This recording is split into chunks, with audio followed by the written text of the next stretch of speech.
Support for this episode is provided by Technor Apex, maker of the Zero G hose, the hose that takes the work out of yard work. So I took a bit of a field trip last week to meet with my friends over at Two River Gourmet Mushrooms to talk about a project I'm going to build with them sometime in the near future. And of course I brought my camera with me. And one of the coolest things was their walk-in refrigerator, which they made themselves using spray foam, a regular air conditioner, and something called a CoolBot. I'd never heard of a CoolBot before, so I did a little research, then I reached out to CoolBot, and now I've got an affiliation link to CoolBot, and I'll have that link in the description. So if you're in the market to make your own walk-in refrigeration unit, definitely click on that link and check it out. And if you end up buying one, that helps out my channel a little bit.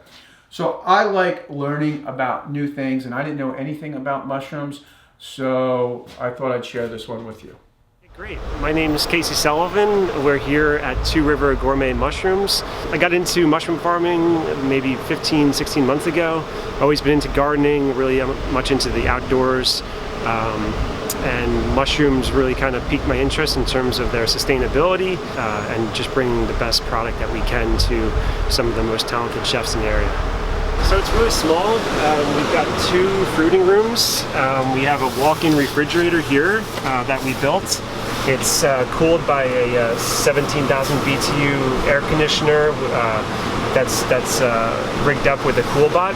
So if we take a quick look inside here, this is where we essentially stage our blocks that we bring in. In the bags are salt. Well, it depends on the variety, but most of them, the common denominator between all of them is that we have sawdust, red oak typically, and then it's supplemented with agricultural byproducts, which could be wheat bran, soy hulls, or millet, and then it's essentially inoculated with the strain that you're looking to grow. The process is more involved than that, but that's the gist of it. And it's pretty cold in here. Yeah, I keep it about 33 to 36. So the mycelium, the living organism, is again dormant right now until we bring it into its fruiting room. It was very tight quarters when we were building this room. We needed an insulated box, so we looked into a product called Tiger Foam. That's local down in Point Pleasant, actually. We went through 4 canisters, which are propane tank size volume, and essentially we sprayed this room to get an R value that was good enough to hold the CoolBot and air conditioner to maintain 35 degrees, and that runs right through the summertime with not any issues at all. The CoolBot system is really big in agriculture right now because what you can do, as opposed to going out and buying a commercial walk-in refrigerator, which can cost a lot of money, you can essentially make your own walk-in, insulate it, and use a CoolBot, which essentially is like a computer that tricks the thermostat on the air conditioner so the compressor essentially doesn't turn off, or it does, but it doesn't. You're able to get the temperature down into refrigeration zone.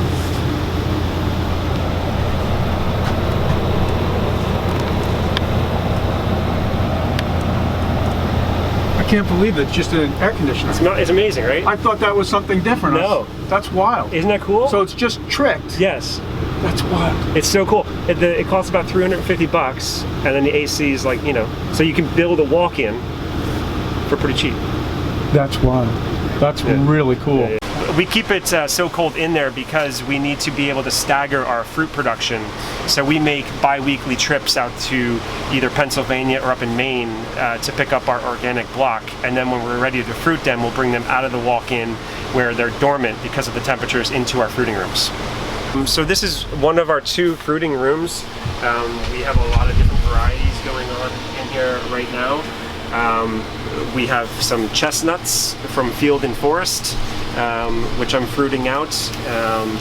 We have some lion's mane, which is a really big mushroom for us right now. This is in the news a lot about its medicinal values for the nervous system. We have red reishi, which is another medicinal mushroom right here, which is again really popular for its medicinal properties. This is the mushroom of immortality in China, extensively being used for 2,000 plus years. We have our Italian oysters here. We have some Phoenix oysters, which are starting to pin here.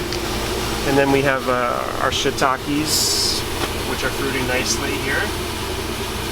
This room in here is obviously a lot different than a walk-in. We keep this room around 70 degrees, and we keep the humidity at around 90% or higher, which is maintained by this hydrofogger right here, and that's controlled by a humidistat, which monitors the humidity.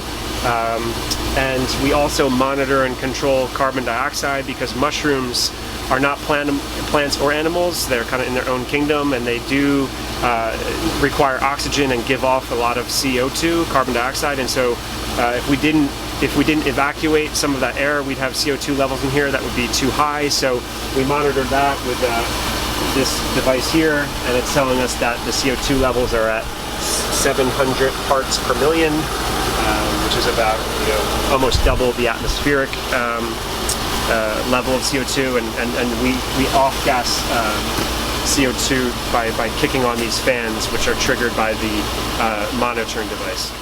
So this room is noticeably different than the first fruiting room. We keep this one much cooler, and we try to fruit mushrooms much more in season. For example, these king trumpets right here, which are a very cold, a cold variety. I can't fruit these in the summertime, so we just, and the maitake, which is this variety. This is a really popular one. It's very slow growing, and essentially, the more time on the shelf, the higher the value in the industry. Yeah. So just so I'm clear, in this bag, sawdust?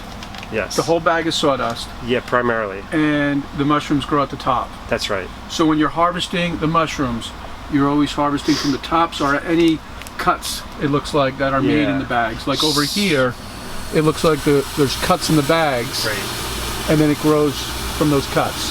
Yes. And so you're emulating a log. That's right. Yeah, and just to expand on that a little bit more, when you see the bag turn more of the, completely white, that's an indication that the mycelium has completely colonized this bag. And at that point, it's looking for oxygen, which you provide by cutting the slit in the bag or the top off, and then that triggers the organism to set its fruit, which at the end of the life cycle of a mushroom would spore out, which would then become the next generation. So what got you into it? Teaching environmental science. I've always been into sustainability. It's what I went to school for at Stockton. And mushrooms are considered right now one of the most sustainable food items in the industry. Mostly because, so for example, a pound of beef can take up to about 1,500 gallons of water to produce 1 pound of beef, versus mushrooms, you're looking at about 1.8 gallons of water. So very low water requirement, and in terms of its carbon footprint, it's also very low. You can do vertical farming in small spaces. I can spit out probably 200 pounds of mushrooms here a week if I really push these rooms, versus extensive plots of land that are required for livestock. So it's the sustainability aspect that really got me into it. And you're also taking, what you're doing is you're taking the sawdust, and then you're taking what would ordinarily be considered agricultural byproducts like millet and soy hulls, and wood chips, which in suburbia are basically just going to municipal lots where they're being used as mulch, and so why not convert that into high-grade protein? So harvesting between these two rooms is a really a daily requirement. The oyster mushrooms double their size every day, so we're doing morning picks, and then often in the evening as well. How do you harvest this? What do you use? What tool do you use? Just you use your hands. So you just pick it off like you would any vegetable. There is a little bit of an art to it. They are fragile, some more so than others. Like these guys right here would be ready, and these would ideally come off in a clump like that. And these are the king oysters, which are every bit as meaty as a portobello, if not more so. Do really well on the grill, and these are a great mushroom. And you just eat it just like that? Yeah, I mean you could, but I would recommend grilling it. And some people are making scallops out of them. It's all organic, and I do. Marilyn and we do pride ourselves in being organic, because mushrooms are a reflection of the environment they grow in, and If the substrate's coming in from China, it certainly leaves reason for pause and concern. Yeah, that's something else. Look at that. That's a nice score right there. There you go. That's dinner.